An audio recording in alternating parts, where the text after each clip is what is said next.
John Glock sipped his coffee. It was black and bitter because he didn't like sweet and creamy things. Around him people were crowding, greeting each other and chattering away. He remained standing, straight and tall and perfectly at ease to be left alone. People sat at tables, delicately eating away at finger foods on plates. Others gathered in groups, speaking and nodding and speaking and nodding. Some poured coffee while others fiddled with bottled water. The soft drone of voices were indistinct and faded into the background along with the sound of elevators whisking by. Some thought that the view on the 151st floor of the main building was spectacular, but Glock had seen it so many times before that he didn't notice it anymore. He stood beside the window, wishing the presentation would start. Looking out over the city, only parts of the horizon could be seen. Between the buildings of glass and steel, a misty landscape lurked. Colorful corporate advertisements hanging from skyscrapers were at odds with the gloom. Billboards flashed images of various high-tech gadgets. A smiling woman talking on her new Arnold's personal communicator. A stubble-faced man demonstrating the advanced bronze shaver. Glock walked away from the window towards a less crowded corner near the restroom. He made sure that he could still see the central podium and the cone-shaped screen that hung from the roof. He glanced at the time. The presentation would start any minute. The restroom door swished open and out stumbled an old man with a brown jumpsuit. Not bothering to cover his mouth, he coughed until he was red in the face. Glock glared at him, but the look did nothing to silence him. The man shuffled back inside just to emerge once more with a bucket and a mop. Humanity couldn't rely on mechanical cleaners anymore because its technology bordered on AI development. And AI development had been outlawed 2 decades ago. In fact, this was the reason for the presentation. Every year, the company celebrated humanity's victory over machines. What's worse, Glock thought, diseased humans or deranged machines? He knew it was the latter, but sometimes he still wondered. The cleaner coughed again, the pink skin on his cheeks now even pinker than before. The sickly man hardly had it in him to stand up straight. Glock just shook his head and turned his attention back to the podium. A woman wearing a grey dress, high heels, and hair pulled back so tight it smoothed some of her wrinkles, walked onto the podium beneath the life-sized screen. She spoke. "Good morning and welcome. We are here to celebrate man's victory over machine. We have overcome the extraordinary odds by relying on our collective tenacity and perseverance. Since the dawn of time, we have known that there is something special about man. We are truly able to overcome anything if we put our minds to it. Please enjoy our presentation." The people applauded and Glock joined in. Above the austere woman, the screen flashed on. The narrator's voice rose above the drone. 2 centuries ago, AI development was still in its infancy. Many did not believe that the technology would reach the heights that it did. A minority warned against unregulated advancements, correctly predicting wars. Unfortunately, their warnings were not heeded. It is from this minority that the company was established. The age of the robot was short-lived, and it was promptly outlawed only a few years after reaching its technological peak. Ugh, this again. Glock turned to see the cleaner behind him. He knew that a glare would be too subtle, so he said, "Shh! Just saying," the cleaner mumbled. "Every year they show the same damn thing. I'm sick of it." Glock felt his face turn red. The man was turning away, but Glock grabbed his arm. "Hey, you don't think this is important?" The man wrenched his arm free. No, I don't. It's the same damn fuss over and over.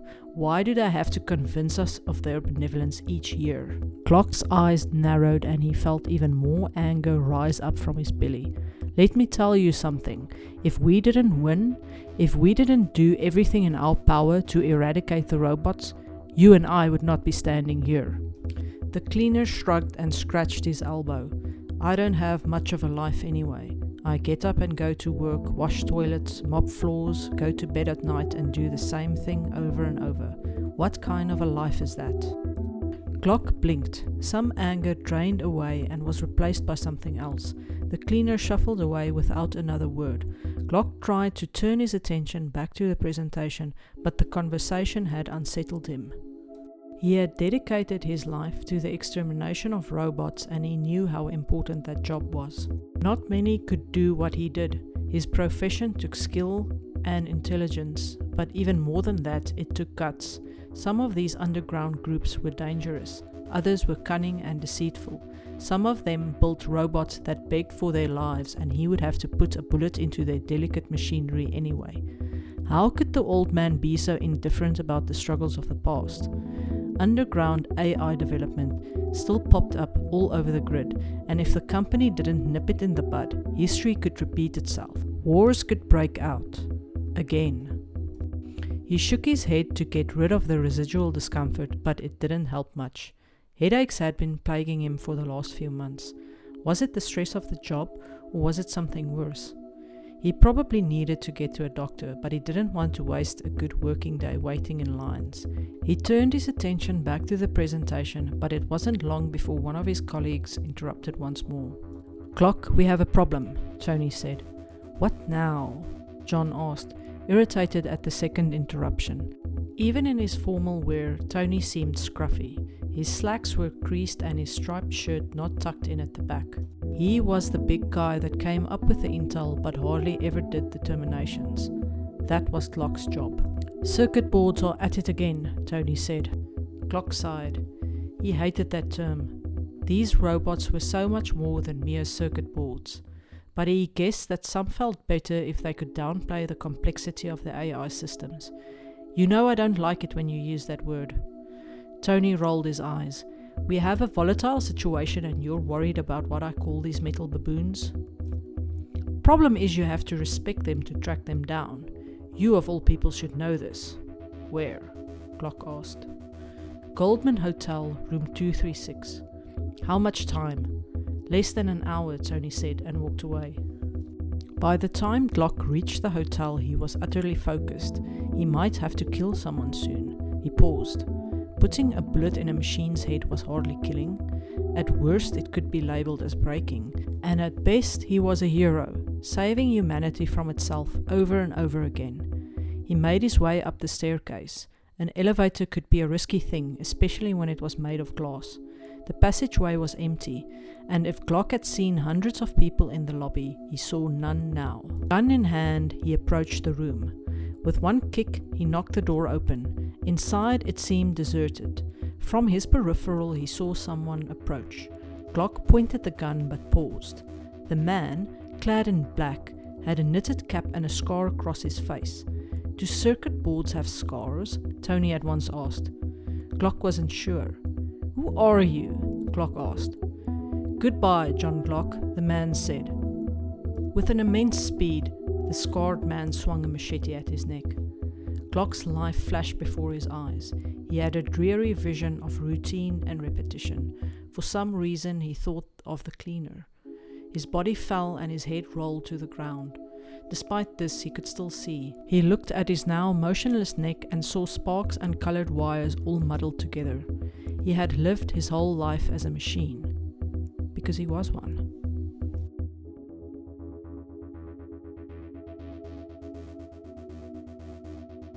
Hi everyone, thanks for watching this sci-fi short. If you enjoyed this story, please do check out Chasing the Sun.